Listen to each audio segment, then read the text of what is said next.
to the 4th year in a row of me telling you that I'm still using the exact same backpack as my EDC backpack.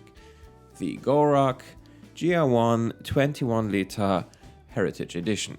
I feel like this might get boring at some point, but truth be told, what I value most, speaking as a consumer myself, is honest long-term user experience. And even though it might not look like it on this channel, I actually buy things with the intent to use everything for as long as possible.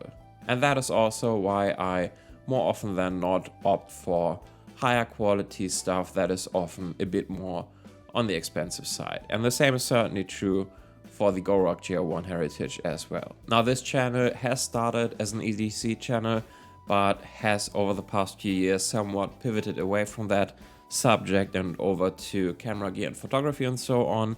But I know that many of you who are subscribed to this channel still have an interest in EDC stuff, and it is still also a huge passion of mine, and so I feel kind of a duty to report back to you every once in a while and tell you what I'm using as my EDC gear and how my systems are evolving over time. Before we get into the actual backpack and the contents and everything I carry in it, a few words for transparency's sake.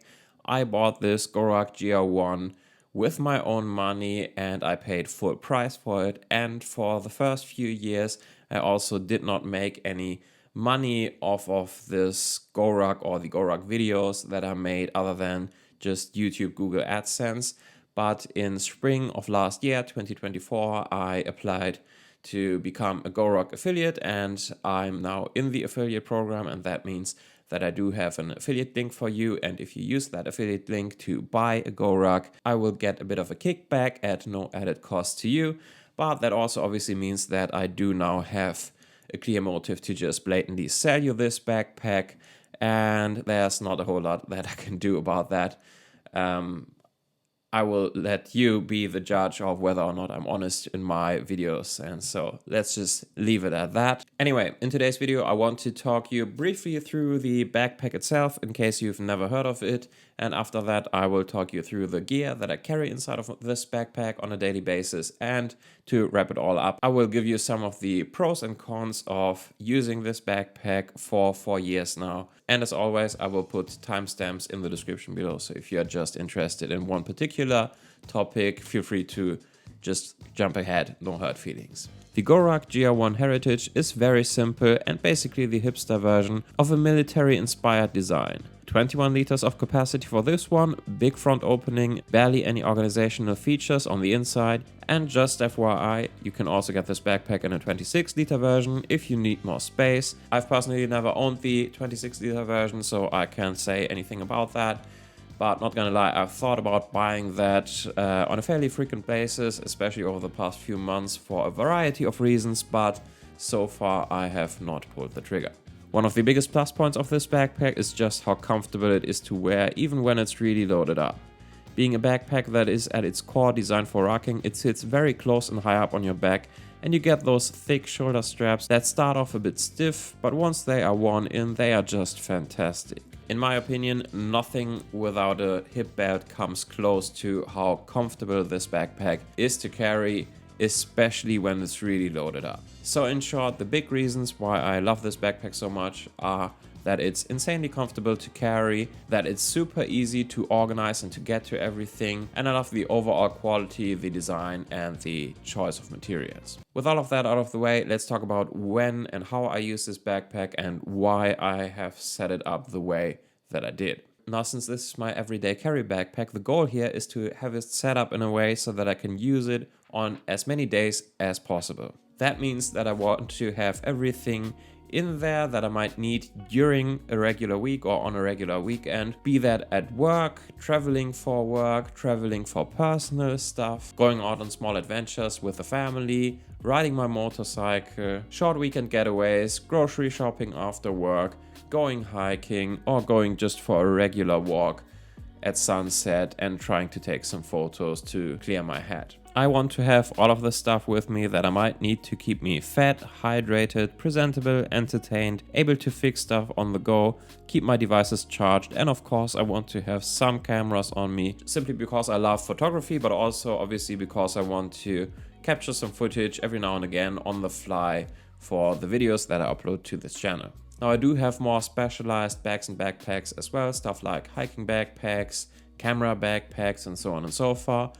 And I do like those bags, no doubt about it. But again, the goal here is kind of to go as far as I possibly can using my everyday carry backpack. And that is mostly for the simple reason that as soon as I have to repack my bags and backpacks, things usually start to fall apart. Now I know myself, I am a bit of an idiot and I have a bit of a loopy brain, and so one of the main reasons why I do have this backpack set up and organized the way that I have is just to keep me from forgetting to bring stuff, because I simply do not trust myself.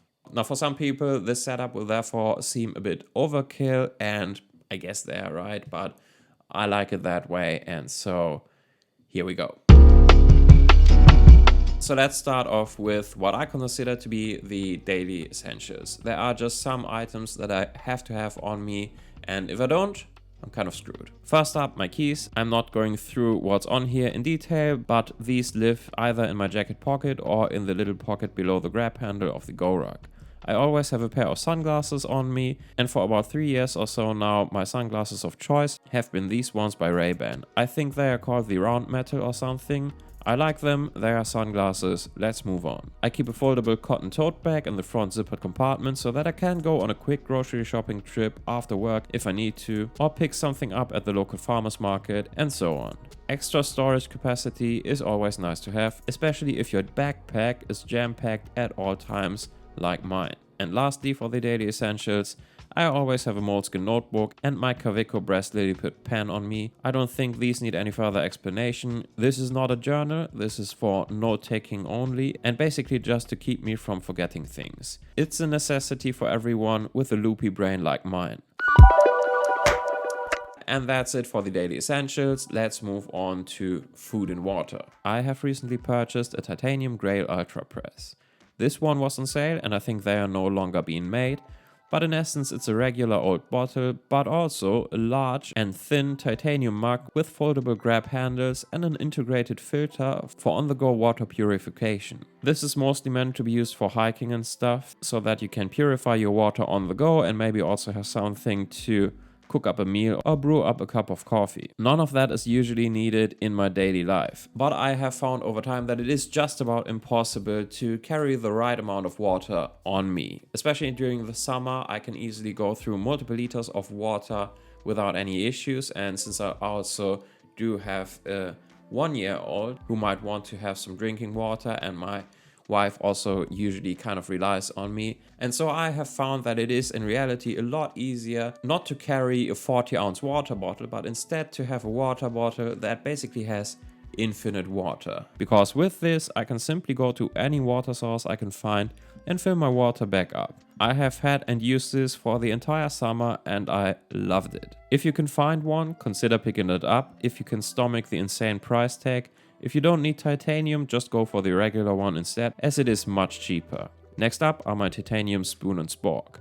They have an extra long handle, so they work great with the long and slim titanium mug of the Ultra Press. But mostly they are just used for snacks we might pick up while we are out and about. For the simple reason that I do have an irrational hatred for disposable cutlery. If I know that I will be on the go for the entire day and I don't plan to go to any restaurant, I often also throw a small food container in here as well. Makes it easy enough to bring something that is at least somewhat healthy, and it's obviously a necessity when I'm out hiking. Eating outside in nature is half the reason why I even bother to go hiking anyway. Last but not least, I have this small cutting board made from walnut. It weighs almost nothing and is easy to store in the elastic pocket in the main compartment, and it makes it super easy to dice up some fruits or cheese or whatever on the go. Freshly cut food just tastes better than stuff that had been cut up hours ago. No further explanation needed. Almost all of my favorite jackets right now are either not waterproof at all, like my Fjällräven jackets, or at least not able to withstand sustained downpours for hours on end, like my Barbour Wax jacket. Now, the reason why I like these jackets is because they are incredibly rugged and tough, and at least for the Fjällräven jackets they are a lot more comfortable as they are more breathable. But what if it rains? Well, I just keep a Fjällräven poncho in here. It's the easy option to stay dry without the necessity to wear or carry an actual rain jacket. Plus it can also keep my backpack and the upper parts of my pants dry too. I much prefer ponchos over rain jackets, but they do look goofy AF. This is therefore mostly reserved for hiking. In my daily life I will just opt to use an umbrella like a civilized person. If you've never tried using a poncho, I suggest giving it a go and you will understand why they are absolutely superior to jackets in every way. And then go forth and spread the good word. I also keep some gloves in here. Up until very recently I used to have mechanics fast fit gloves in here, which I still like. They are the best gloves to protect your fingers from cuts and dirt when you're working on something, while also maintaining a good level of dexterity, but they offer little to no protection for the back of your hand, and they also don't work at all to protect you from the elements. And that is why I recently got these Hestra Odin gloves. These are unlined leather work gloves. Dexterity is good, albeit not as good as with the mechanics gloves, but they are a bit thicker, offer more protection, especially for the back of your hands. They will probably last longer and they are somewhat resistant to water and offer some protection against the wind too. They also work fantastically for riding a motorcycle in the summer, even though they don't offer the same kind of protection as actual motorcycle gloves.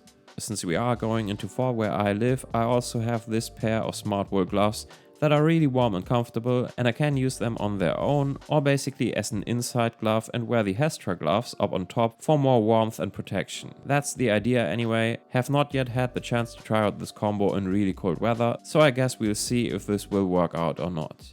And then, last but not least, I have this Halter Force leather seat pad. It is super thin and light, yet incredibly durable. It lives in the elastic pocket in the main compartment and allows me to sit down on any wet branch or tree stump when I'm out on a walk or hiking without me looking like I just shat myself afterwards. Plus, it's got some extra use cases for bushcrafting and stuff. Either way, since it barely takes up any real estate in my backpack, I will always opt to bring it along. I also carry a few things for hygiene related purposes, both for myself as well as for my 1-year-old boy. Well, mostly for him now, but hey. I keep a small-ish travel pack of wet wipes in here for obvious reasons, and they stay in the flat zippered pocket and are accessible from the outside. I also have a small tube of compressed toilet paper tablets in here. Calling these toilet paper is actually selling them short. They are much stronger than that, and with just a few drops of water they unfold and are great to wipe off all manners of sweat, dirt and other unspeakable stuff. Highly recommended for all parents out there. I also have this beeswax lip balm thing in here. Works for the obvious stuff, but it's also great to seal off some little cuts and scratches and protect them against dirt and bacteria. I have used it for that purpose many times, and I don't know if it actually does a whole lot, but at least it always feels like any wounds and scratches heal up and disappear a lot faster than they would when I use this than they would otherwise. I also carry a tiny bottle of soap/shampoo by Seed to Summit that can also be used for cleaning dishes and even as laundry detergent. I'm allergic to the scented soap that you find in most restaurants, and so I prefer to bring my own, and I have no issues with this stuff whatsoever. It's also biodegradable, so it can be used outdoors as well. I also love the size. Overall, just about the perfect product for what it is. Only bad thing really is that I keep forgetting these little bottles at hotels. Lost 2 of them just last month, but that's a bit of a me problem. Next up is my camera gear, and if you're familiar with this channel, you will know that this is very important to me.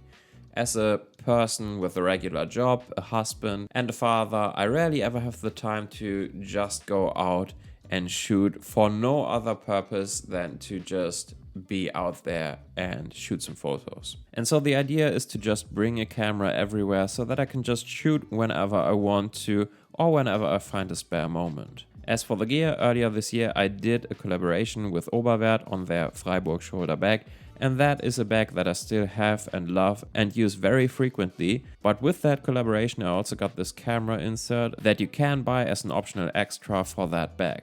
Now you don't need one for the new version of the Freiburg bag, but I asked them if I could keep it anyway because this is a lot more high quality than the camera insert from Billingham that I used in here previously. I love Billingham and the Small Hadley Pro is a great bag with good quality, but the insert got a bit roughed up over the years and the quality is just no match compared to the Oberwert insert. Either way, on most days my camera setup in here looks like this. For photography I bring my Leica M11P with the Voigtlander 28mm Nocton f1.5 and the Voigtlander 50mm f1.2. Both lenses offer great performance, tons of character wide open and good sharpness and rendering throughout the image when stopped down. With 28 and 50mm I also have my two favorite focal lengths at hand at all times, and being a Leica M, it's still a compact setup. And with the fast apertures I can use this setup in low light situations as well if I want to. I have also started more recently to bring along the Sony ZV-E1 for video shooting purposes for this channel.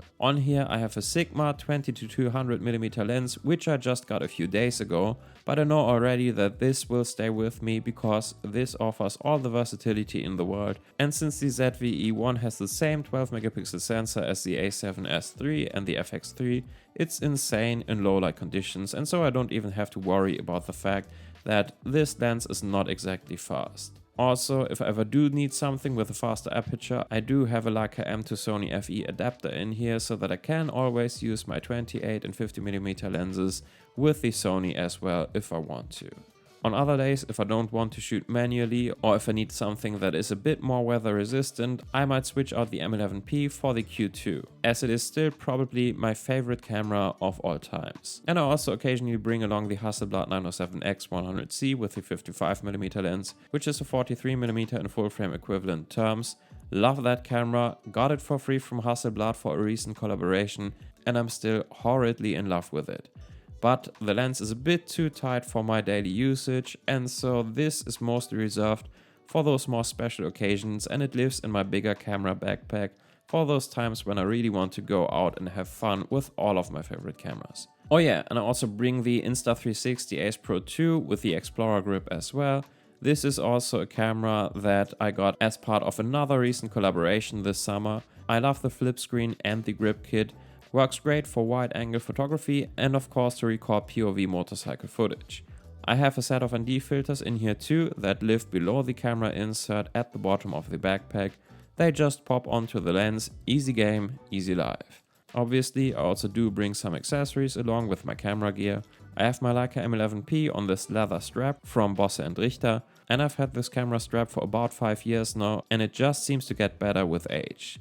I also bring spare batteries for all of my cameras, and I have a little clip for the shoulder strap of my backpack that works with the Arca Swiss plate that is mounted to my Sony ZV-E1. I also keep a PGY Mantis Pod Pro here as a small tripod, and the batteries and accessories along with the DJI Mic 2 transmitter live in this small Tasmanian Tiger pouch that can be mounted directly to the MOLLE webbing inside of the main compartment so that it doesn't just float around in here. Keeps everything nice and organized. And the Ace Pro 2 lives in the zippered pocket underneath the grab handle for easy access. I also keep a few non-camera related tech products in my backpack as well. First up is this magnetic 5000 mAh power bank. It's enough to recharge my iPhone roughly 1.5 times. It's also small and high quality, and it lives in the elastic pocket of the main compartment, so it's out of sight and out of mind if I don't need it. I keep my AirPod Pros in the little pocket underneath the grab handle. They are on their last leg now and really need to be replaced soon. Battery life is almost non-existent at this point, and I've dropped them probably at least 30 times or so over the past few years, and so they make some weird noises occasionally. I just haven't gotten around to buying new ones yet. The rear laptop compartment could indeed fit my 16-inch MacBook Pro, but on most days I prefer to bring my 13-inch M4 MacBook Air instead. This little machine weighs nothing compared to the chunky 16-inch MacBook Pro. It's also a lot smaller and thinner, obviously, but with the M4 chip and 24GB of memory, it's actually a great little machine even if you want to use it for video and photo editing. I used this to edit a few hundred photos from my Hasselblad 907X on that trip to Lake Como this summer, and it did its job without any hiccups. That said, it does not have an SD card reader built in, and so it's back to dongle life for me, which is why I keep this Anker dongle in the mesh pocket as well. What do you know, I also like to keep a few tools in here. Nothing too crazy, but I got this little pouch from Alpaca that houses the 4-inch Cobra pliers and pliers wrench by Knipex, as well as a small toe peak ratchet and a bit set, and all of that allows me to do some quick fixes on stuff or tighten something back up when things get rattled loose on a bicycle or whatever. Most of all though, since our son was born, it feels like every other weekend we are buying some furniture or breaking down some furniture at either my parents' place or my wife's parents' place and bringing that back home with us. And so having those tools always on me has come in clutch so many times. Yeah, I wouldn't want to leave the house without this small tool set. I also keep the Leatherman style PS in here. It's a small bladeless pliers based multi-tool that sports some scissors and tweezers too. And these come in handy sometimes, since I also keep some very basic medical supplies in here as well, like some plasters that I can cut to size using the scissors from the Leatherman style PS, some sterile gloves, some disinfectant wipes, and in this tube thing I have some basic meds like ibuprofen, anti-diarrhea pills, stuff against allergies, electrolyte pills, and in the lower compartment some basic wound cream. Nothing too out of the ordinary, but comes in handy every now and then.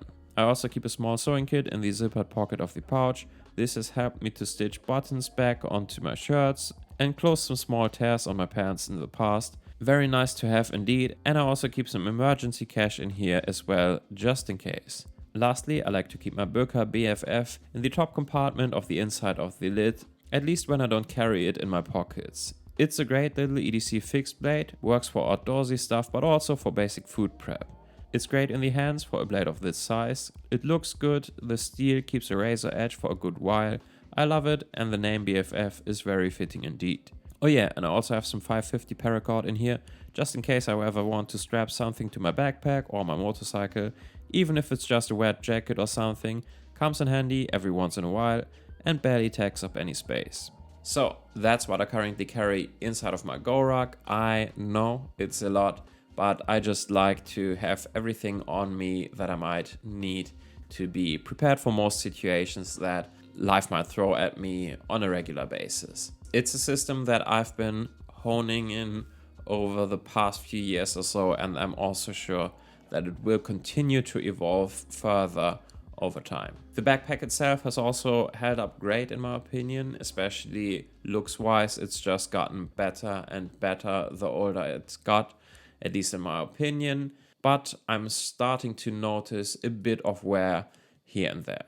I've noticed that the canvas around the shoulder strap attachment points at the bottom of the bag are starting to disintegrate. Not a big deal as far as I'm concerned, as the actual strap and attachment point are not affected. Also, there is a bit of a mess with the internal mesh pocket, but that's entirely on me. I've been using this backpack for months and months with this Oberwert insert, as I said earlier, but up until very recently I used it flipped this way around, meaning that the rough side of the Velcro was constantly rubbing up against the mesh even under pressure when the backpack was on my back and fully loaded. As far as I'm concerned, it's actually surprising that it has just fluffed up a bit in this area instead of just ripping apart at some point, so overall it gets top marks from me in the durability department. As I said in the beginning, I do occasionally look into buying a 26 liter Goruck GR1 or maybe even a 26 liter GR2 or even the 34 liter GR2, as they would offer a lot more space, but yeah, it's probably a good thing that I am somewhat limited with the space that I got in this backpack, because one thing's for sure, if I had 34 liters of capacity to fill up, I would most likely fill it up in a heartbeat and then end up with a 70-pound backpack, and that's no good for my back health. Either way, I hope this was interesting to you. I see you next year for the next EDC backpack video update. Until then, take good care. Bye.